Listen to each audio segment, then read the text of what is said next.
It is the final countdown. Ladies and gentlemen, welcome into my official NFL Best Bets for the final week of the NFL regular season, week number 18. We're going to go through all of my best bets. We're going to go through the smart money bets, and then we're going to go through my 3 favorite parlays in this video. So guys, starting off, Chiefs at the Raiders. It's a big number, but we do like the over 52.5. Guys, it's an over kind of vibe. Let's understand, this game is taking place on Saturday afternoon. And how about Vegas at home? The home overs this year are 7-1. Let's not go against the trend. Let's embrace it. Patrick Mahomes playing to lock up the MVP officially. He's facing a mediocre defense. You've got the Raiders, Jarrett Stidham, playing for a future contract in the NFL, a future roster spot. He's going to be very motivated as long as the Raiders play everyone on offense. I think this is a higher scoring game that the Chiefs win. There's a lot of money coming in on the Raiders to cover, but I'll just take the over because we've seen Vegas at home. It's almost a lock. The game's going to go over in a dome, higher scoring facility. We will take the over. Again, I know 52.5 is no joke this day and age in the NFL, but we could see something like 38-27, and we get an easy over in a Saturday afternoon little slugfest. Next, we have the Titans +6 at the Jaguars. Trust arrested Derrick Henry. And guys, Josh Dobbs, not terrible against Dallas. They rested everyone. He had no help. They were still able to move the ball a little bit against a good Dallas defense. Tennessee, they're well coached. They've got a good enough defense. I love Jacksonville. I think Jacksonville wins this game and wins the division, but Tennessee will keep this a lower scoring close game. They're going to ball control it. Derrick Henry, maybe 30 carries. I like the under, and I like Tennessee to be within 6 points because good defense, good coaching, and a rested superstar workhorse running back tells me they'll be able to keep this within the 6 points. The Saints -3.5 versus the Panthers. Guys, the Panthers are a completely dead, defeated team after that Buccaneers loss. New Orleans has no reason to lose. They don't own their first-round pick. This is a total Taysom Hill game. I think he's going to rush for a touchdown. Maybe he'll throw a touchdown to Chris Olave as well. Saints are at home. I'm just feeling a vibe like the Saints are going to want to send their fans home happy at the end of the season. It feels like a 28-14 type victory for New Orleans against a Carolina team that has no reason to win this game. If they lose, they might move inside of the top, I think like 12 or 10. I think maybe even top 10 in terms of the 2023 draft. So Carolina is completely unmotivated. I will take New Orleans to win this football game big. They've been playing really well on defense recently. The Texans at the Colts, guys, we're finding value in the under 38.5. And I know what you're saying. You're saying, look, it's in a dome, under 38.5. That's a small number. Guys, honestly, both of these teams want to lose. So I think we're going to get some type of weird, really low-scoring game. I'm smelling something. I'm smelling 17-13 in this one. Very low-scoring. Both of the teams, they just don't want to win. Someone's got to win. I think the Colts do because the Texans really want to lock up that number 1 overall pick, and either Bryce Young or CJ Stroud, they get their pick whoever they want. So I think the Colts win and cover the 2.5, but I have more faith actually in the under 38.5 because neither of these teams want to win, and it's going to produce a really weird low-scoring game because of it. Moving on to my 5th bet, Browns at Steelers, the under 30.5. Guys, both of these teams have been going under in every one of their games. Massive under trend. Steelers at home, the games go under. Browns with Deshaun Watson, the games go under. Both of these teams, I think, have gone under the past 2 weeks. This game's going to go under. I could see a score of 20-19 or something like that. I know 40.5 isn't a ton. The Steelers have been playing really good defense. The Browns allowed 10 points, at the Commanders. We're getting huge under vibes, huge under trends, and this is one of the smarter bets according to the professionals of the week. The Browns Steelers under 40.5. The Vikings minus 7.5 at the Bears. The reason, Nathan Peterman, so the Bears are just completely tanking. They've gutted their own roster, and I fully endorse it. You got to finish off the tank right. They're resting Justin Fields, not playing him. They've got receivers who are injured. I'm not sure how Chicago is going to be able to generate anything on offense. This game's got 24-7 written all over it. The Vikings will get out to a big lead, and then they'll rest Justin Jefferson and Kirk Cousins. And it's just the Bears are not playing anyone. They're trying to lose. They're trying to secure at least the number 2 overall pick. And they do have an outside chance at the number 1 overall pick if Houston beats Indy, which could happen. And obviously they lose to Minnesota. And with them not playing Justin Fields, I think they will. Guys, I will say, I don't know if this is the correct stat, but I did read somewhere Justin Fields was 64 yards away from setting the all-time QB rushing record. And I got to say, I'm pretty that just feels wrong not to give Justin Fields a chance to break that. I don't know. I guess they just don't think it's that big of a deal. They don't want to get him injured. I understand it, but still, that seems kind of wrong.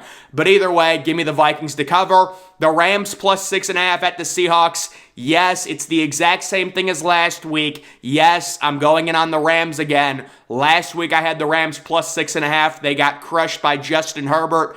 Now I like them plus 6.5 to actually cover against the suspect Seattle defense. The Seahawks are just 1-6 against the spread in their last 7. And guys, Baker Mayfield, very motivated to really finish out the year strong. Cam Akers has been playing great. Sean McVay really doing good things with that offense. They've been playing better. All of their games have been going over. I also love the over in this game, guys. When you look at the trends of both of these teams, especially the Rams the past 2 weeks, a lot of games higher scoring. I think Seattle wins, but I'm getting a 27-24 type vibe in that one. Number 8, Lions at the Packers. We're going to go the under 49. So this is definitely a bet a lot of professionals are making. 49 points is simply too much in this cold weather for the Lions offense. I understand they've been better this year outside of the dome, but this is a situation where the Green Bay Packers have an extremely talented defense and they're at home. 49 points is just too much. I think the Packers win this game. They cover the 3.5. They make the playoffs. But that just, the number 49 in this game is just way too many. I would put the over-under at this at 46.5. So I think there's a great value on the under 49. Now getting to the smart money bets. These are the bets that professionals are making, which are different than where the general public is currently. So the Raiders plus 9.5 versus the Chiefs. Certainly possible. We saw the Raiders really play well against a great San Francisco defense. Again, you've got Jarrett Stidham trying to prove himself that he deserves a chance to be a quarterback in the NFL. He's going to be motivated. He does have weapons as long as Vegas plays everyone there. The Titans plus 6 at the Jaguars. Certainly, we all love this one. We just love the value on a rested Tennessee team. I think Jacksonville is getting coaxed up a little bit due to their blowout victory over Houston. But guys, Houston simply wasn't trying to win that game. They wanted to lose and they got blown out. They're trying to lock up the number 1 overall pick. We like the Titans to keep the game close. How about the Browns plus 2.5 and the under 40 or 40.5, depending on which sports book you use. So yeah, the Browns maybe with a little bit of value. Personally, guys, I would disagree on that. I just don't trust the Browns because they have nothing to play for. The Steelers still can make the playoffs, so I would kind of be against betting the Browns plus 2.5, but I am in agreement on the under in that one. How about the Jets minus 1 at the Dolphins? Because the Dolphins possibly starting Skylar Thompson with the Teddy Bridgewater injury. That kind of surprised me that they're on the Jets, but I do understand the thought process. Mike White really is going to be motivated to prove himself after that lackluster performance against Seattle. He still has been good overall this season, and you're facing possibly a third-string quarterback. I would stay away from this game. I'm kind of getting a weird over vibe, like Skylar Thompson's going to come in and play well, but Mike White's going to play well, and it's going to be like a 30-27 type game. That's just kind of a loose vibe I'm getting for this one right now. It just came to me. I don't know. Vikings at the Bears, the over 43. Absolutely not. I see no way the Bears score more than 10 points in this game. So I don't know what they see in it. I understand the Vikings have a good offense. The Bears have a good defense. I get that. But what happens when the Vikings go up like 24-7 and then they rest Kirk Cousins and Justin Jefferson? I would stay away from the over in that game. Broncos -2.5 versus the Chargers. So, guys, really, are they not playing Justin Herbert? So, this game, it's impossible to understand. Because yesterday I came out and I said I love Denver +3. Then later in the day, I said, no, you know what? The Chargers are playing for something. I just looked it up. They need to win to avoid Buffalo or Kansas City in the first round. But now the line switches to Denver -2.5. So I don't know. Are they resting Justin Herbert? Do they need to play? A lot of people in on the Broncos. And certainly, guys, the Broncos, there's no motivation for them to lose this game. They do not own their first-round pick. And I'm sure they want to send their fans off with at least a little something in terms of having a good finish to the season, because the season's been so bad. They will be going try hard for that game. The Rams +6.5 at the Seahawks. I completely agree. I do think there's good value on the Rams in that one. And now, guys, getting to my top 3 parlays. All of these are mainly just 3-team moneyline parlays to keep it simple. Number 1, we're going in on the Jaguars on the money line versus the Titans. I would be shocked if Jacksonville lost this game against the Tennessee playing a third-string quarterback. Again, I do think Tennessee will keep this game close, but I see Jacksonville winning in the end. The Vikings money line at the Bears. The Bears are trying to lose. I would be shocked if they won this game.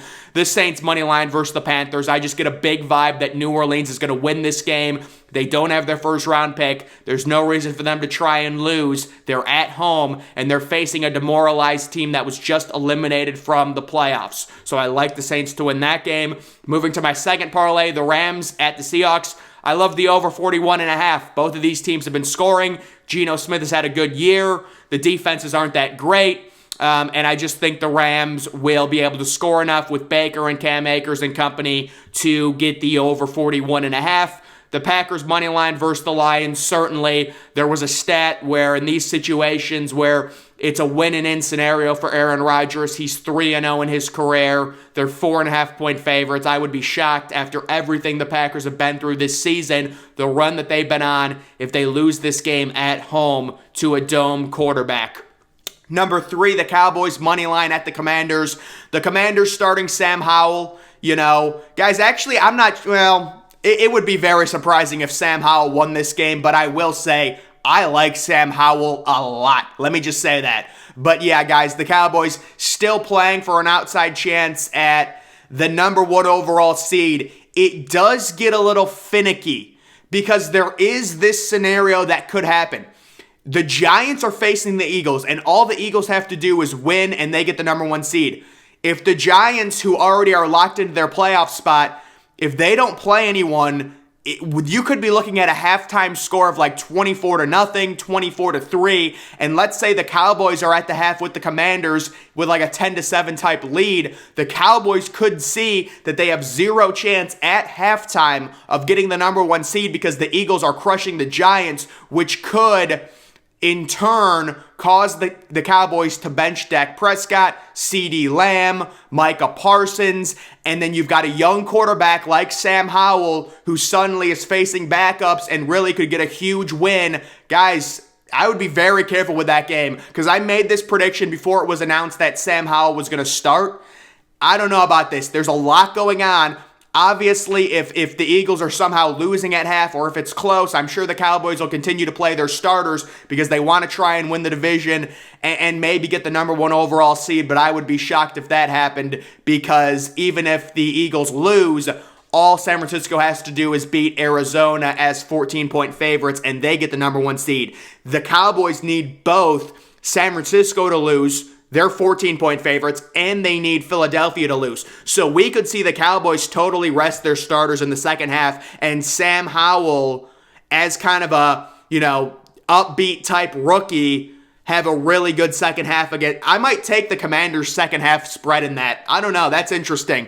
And then the third parlay, the Bengals money line versus the Ravens. So the Ravens, Lamar Jackson, looks like he's still out. I would be shocked if Cincinnati lost this game with everything on the line at home. Browns at Steelers, we love the under 40.5. The trends in this game love the overall under.